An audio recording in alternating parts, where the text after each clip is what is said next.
The John Lebang Show has been known to make people laugh, sing, think, scream, throw things in rage, and generally lose their minds. Listener discretion is advised.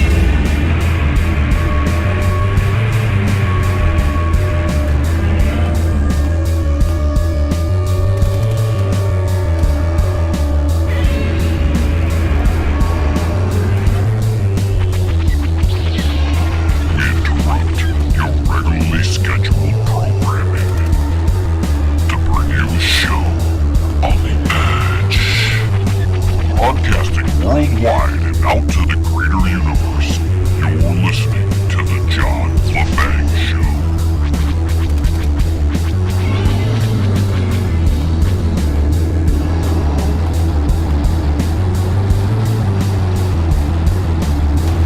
The man, the legend of talk radio, Rush Limbaugh, passed away this week.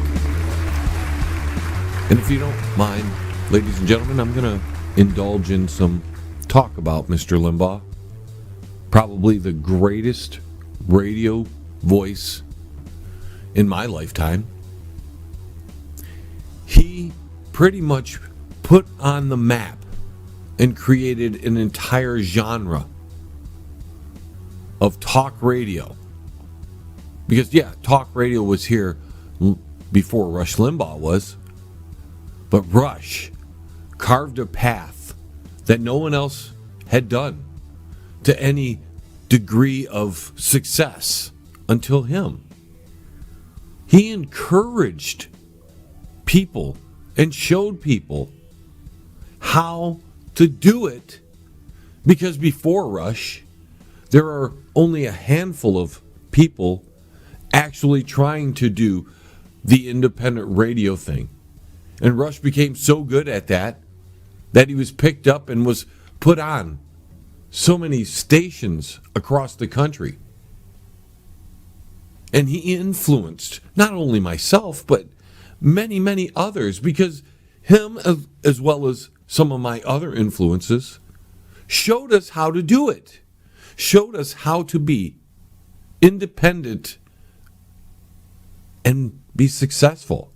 Now, not all of us have become successful, but Rush was the man who knew how to do it and gave us the direction. And look at how many people have been spawned from the birth of the Rush Limbaugh Show. And yes, he had so many listeners that it staggered the imagination when you put it up against other forms of media, and that he did it on his own. He became part of the clique because he was so good at what he did. And talk radio is never going to be the same. And I don't know who's going to pick up the mantle, because Rush Limbaugh not only carved out a slice in the what we would call, or a lot call, the conservative talk media, but he also shaped how conservatism was defined. And although you may not agree with Rush, and I can't say I always agreed with him, the man was the best at what he did. And everybody who was anybody in that style of talk radio looked up to Rush. Maybe not for his politics, maybe not for his beliefs, but for his sheer determination. And look at all the good he's done through the charities. So it's going to be an incredible hole in that genre to fill. And I'm not sure there's anybody that's going to be able to step up. And in fact, I know it isn't. And I heard Mark Levin talk earlier in the week when Rush passed away, that there's no one going to be able to fill his shoes. So we all have to get together. That was his words. We all have to step in and kind of fill the spot that Rush, because you can't replace a guy like that. He was the Elvis Presley of talk radio. And I'm very fortunate that I got to live in a time where Rush was in his prime. And he didn't quit till the end, because he had the lung cancer diagnosis, and he still fought through it. Still came on the radio. But it, as with most things of that severity, it finally takes hold. You succumb to that because we're just human beings, right? We don't live forever. And something is going to take us out.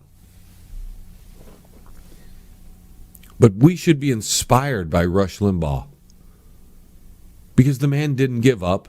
He could have left radio a year ago when the diagnosis was made. But he continued to do his show as often as he could.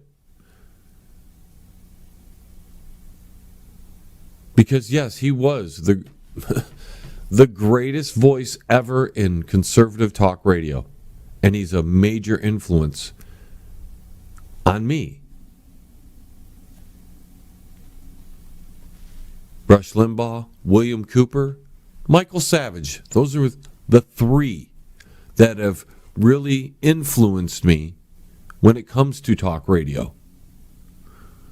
I wouldn't be doing this without those three kind of paving the way. There are a few others that I've also been inspired by. But Rush is and was so great at what he did. And he was friendly. And yes, we hear a lot of people, and this bugged me, when you heard people on like The View bashing Rush Limbaugh now that he's gone. Okay. You didn't like his politics. You still got to admire the fact of what he built. The EIB network, that dies with him. Because I don't know who's going to fill his shoes and what's going to happen to talk radio. You see, ladies and gentlemen, without Rush Limbaugh, we wouldn't even have podcasts right now. He inspired all that sort of stuff. Now, where his listeners go, that's going to be, you're going to see the talk radio people here real soon, the big ones, trying to grab for his listeners a little bit. And that time slot, I don't know who they're going to put there. Because they can't put, Sean Hannity is nowhere near the level of Rush. Glenn Beck, no. Michael Savage, for all his, he's at the end of his career too. And there's only so many more years Michael is going to be able to do this. And in fact, I'm concerned as a talk show host that the genre may die without Rush Limbaugh. That's how important he was to all of it. He lifted many people up. Many of you don't understand that because you didn't listen to him, and the people who, well, didn't like his politics will say different. But the fact is, ladies and gentlemen, he was the single pillar that held up the entire foundation of talk radio. And what's probably going to happen is we're just going to get lower levels of talk radio to eventually, as he, Because he put it this way, or I'm paraphrasing. He believed radio was the best way to communicate with people because it was far more personal. And you develop a bigger bond with your listener. And once you understand that this microphone that's in front of you is not an instrument to carry your voice somewhere, but it is a way to communicate with others. It is not just a mere tool. It is a projection of your voice, which, if you resonate with people, if people gravitate to you, you do get that deeper bond with the people who will tune in. And I know Rush Limbaugh would thank his listeners each and every show. And that was one thing I've always tried to emulate.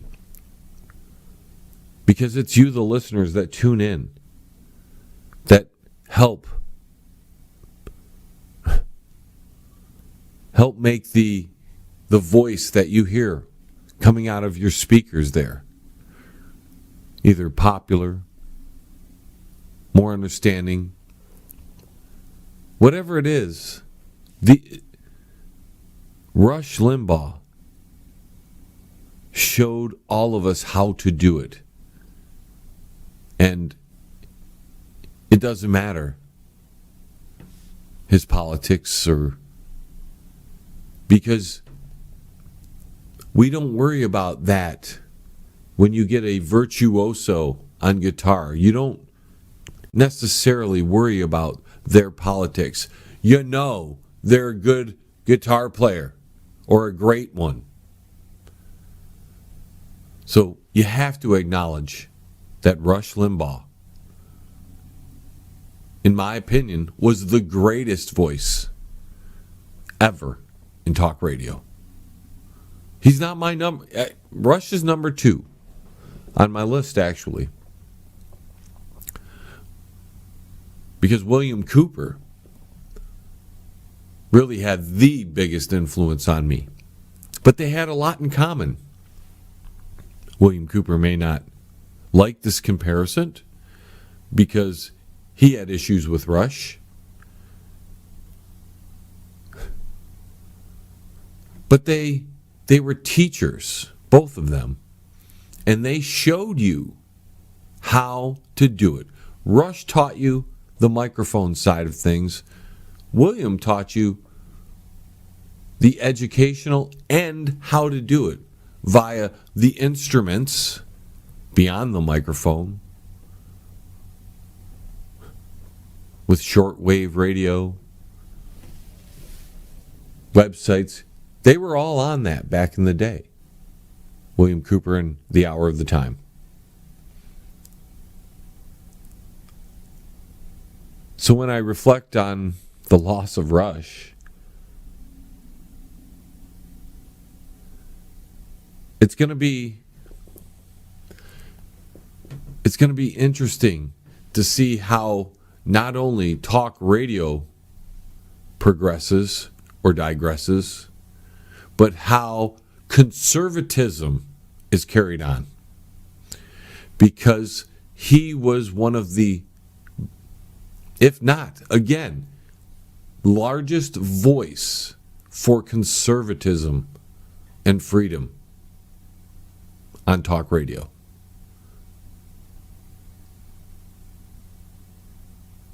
When I say largest, I just mean he had the biggest microphone.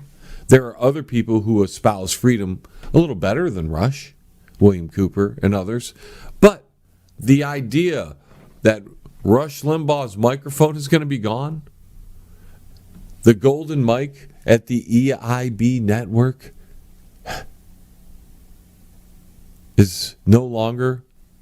I'm hoping that these stations that had a contract with the EIB network play reruns of Rush until that contract is over. Because I'll tell you, what he has to say is relevant no matter what time period he said it.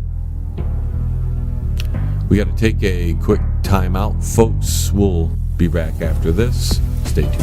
Hey, Uncle Shady, where are they going? Hey, you, get back here. The John Lebang Show will be right back.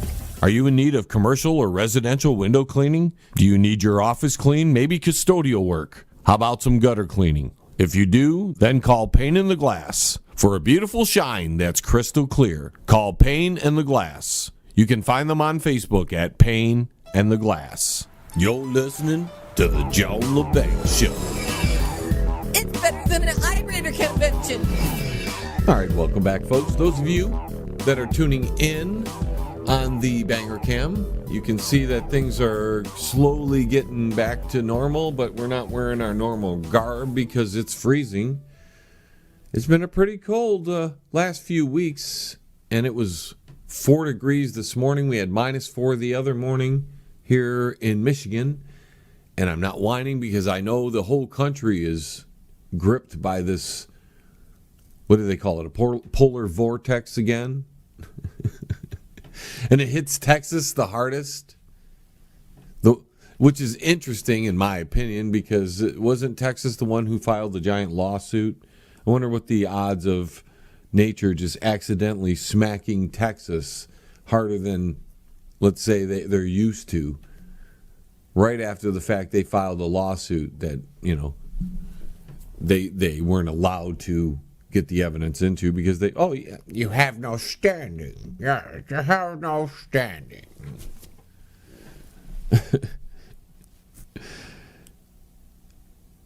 So with that, Rush Limbaugh gone, William Cooper gone, Michael Savage at the end of his career because he's pretty much now just doing podcasts because, well, isn't it odd, ladies and gentlemen, that the entire conservative leadership, and I'm not talking those people in government because they're not conservative, when you can't tell me Mitch McConnell is actually a conservative. And I shouldn't say his name. It's Mudface. We don't have any new terms this week, ladies and gentlemen. There's been a lot going on. And we're also beginning our new schedule this week. If you've noticed on the website, as well as our other places where we do social media, we're on a new schedule. And that's going to be the show has moved to a half-hour broadcast for the time being. Maybe we'll do more in the future. I'm not sure. And that half-hour broadcast is going to go out at 10 a.m. on Sunday, Monday, and Wednesday. And we were talking about Rush earlier. Rush, on some level, even inspired the vlogs that would go up on YouTube and all these other places that would carry the little vlogging spots, so people could talk to each other through these different mediums out there. So Rush had a wide-ranging impact on not only talk radio, but anything talk that relates to such things like podcasts and vlogs and all that. The GooTubers especially. Speaking of the GooTubers, some of our favorites are up to their old antics again. Yeah. We do. I was thinking earlier that we didn't have a new term, but I just came up with a new term for a channel on the GooTube there. And we're going to call them the Growing BS. You can find them out. In fact, I follow them. If you look on my channel, you'll be able to see what I'm talking about. And you can go check out the BS that is growing from over there. He talks about 17 and on all the time. And that's his big thing. In fact, remember John F. Kennedy's son there? Yeah. They were always talking about that dude. he was going to come back out of nowhere. He's going to mysteriously go poof. This is one of those guys you're talking about here now. 17 and on followers. And he tells the truth all the time, right? He tells the truth all the time, but, well, he's misled people far more than he's told the truth. This is all part of the plan, according to the growing BS, by the way. Then we have Colonel P. He's back on the YouTubes doing his thing. Apparently his suspension is over or something. And he's getting, back to his normal kind of broadcasting, even though he told us he wasn't going to do that. But, hey, more power to you, Colonel P. We appreciate you being on so we can listen to what you have to say. We do. Your channel I follow. Sometimes he gets a little overboard on the idea that they're watching him. I'm just saying, because there's a streaming issue, it's all of a sudden they're doing it. You can figure out who they are. The masters of reality, we talked about that before as well. So I guess we do have at least one entry into this week's C code. We probably haven't used GooTube in a while either. That's not our original term, but the C code, in my opinion, doesn't have to be all original from us. We're trying to get around the rhythm of Uncle Al Gore. And we don't want to just have one source of these terms, at least, so that way we can communicate on a wider range. And if you guys know some terms that are being bantied about that we haven't made part of our C code vocabulary, then please let us know and we're going to add it because, hey, if we can beat Uncle Al Gore at his game, that's even better. But now that Colonel P's back, and I've been listening, tuning in, and it's very much the same old, as I thought it would be. And I don't mind it, but these guys, him, Monty Pants, and others, always pull the, I'm quitting, it's going to be done, I don't know what I'm going to do. It's not going to be the same thing all the time. And then it's just right back to normal. I mean, that's like a form of drama, but, people have to get people to tune in, and sometimes drama draws people in. We try not to get all dramatic here. We'd rather be sarcastic or use a little comedy. You can tune them in, you can listen to them, you can hear what they got to say, but just don't take all what they're saying as fact or gospel. Because you'll check into these people, and maybe it's just the way they word it, because it could be as simple as that. And I'm not speaking directly now of Colonel P or Monty Pants or even the growing BS. This is in general. Sometimes people don't word things correctly, and so that's how they trigger Uncle Al Gore, by the way. On the Facebooks especially. You'll get those videos that have the fact check stuff on there, right? Produces false information. Or some information might be deceiving. Or whatever it might be. But the idea that, everybody is going to put words together properly so that they don't get, they don't stray you off course on accident, that could happen. No doubt about it. There are others that do that on purpose to send you into the wrong direction. It's really up to you to decide. I can tell you what I think about some of these people. There are others I won't even tune into anymore. They used to put out information, but I'm so sick of hearing what they got to preach. And I'm pretty open to listening to other viewpoints. But sometimes people are so, radical may not be the right word. They're so just lost in their own little bubble or their own little, rabbit holes. that they can't see that they're so, if they're genuine, by the way, that they can't see that they're so far off course that they don't even know the truth, even though they think they know the truth. We reported back when the CARES Act was signed into law that there was a provision in the CARES Act that stated that, well, you had to pay, or it was an advancement on your 2020 taxes. Well, I just went to my accountant, we got my taxes done, and apparently that isn't so. So we want to correct that, but I think what happened is other legislation was put through, and they changed that because the people caught on, like, whoa, whoa, whoa, whoa, don't make me pay for it. I'm not certain that that is the case. We're going to look into that over the coming weeks. It could have been an executive order. It could have been some other piece of legislation that removed that. I'm not exactly sure. So I'm going to look into that. But at the time we reported that, that was straight out of the bill that was put into law. So we wanted to correct that on that level because, as we said earlier, a lot of people don't correct their mistakes.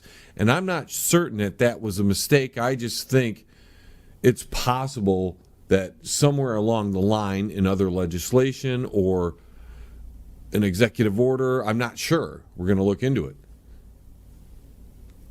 Removed that provision, and we're going to look into that. So hopefully we have some kind of resolution for you in the next broadcast or the broadcast after, but we're going to go on that and figure out what happened there.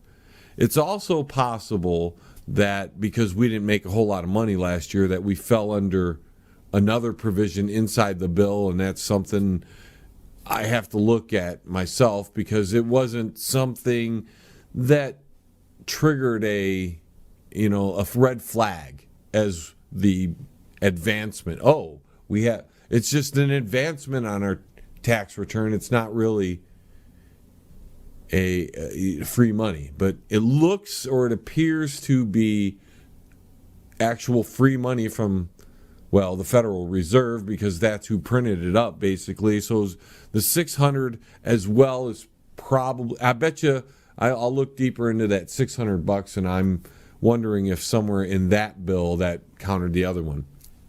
That's how they work, because everything is shady with the 4-3. You can't get the truth out of the 4-3 or any of the people that are part of the 4-3. You got the Linguini fonts, you got the Hippocrats, Joe Petto's running it all now. How can you trust anything that the 4-3 produces at this point? They're so illegitimate that they have to surround themselves with military to protect themselves from the people. I know. It's because there were some bad people who went and had an insurrection inside the Capitol building. Doesn't matter that they were let in on some level. Doesn't matter that not all of them were a Trumpster. That doesn't matter, right? Doesn't matter that the Capitol Police were going, come on in, right? That doesn't matter. Hypocrisy of it all, but that's what you get with the Hippocrats and Linguini fonts. Now we're hearing Graham's getting to be buddies of buddies again with Orange Man. Because the Graham Cracker and the Orange Man, well, the Graham Cracker needs the Orange Man because the Orange Man has a pretty good following of Trumpsters that follow him.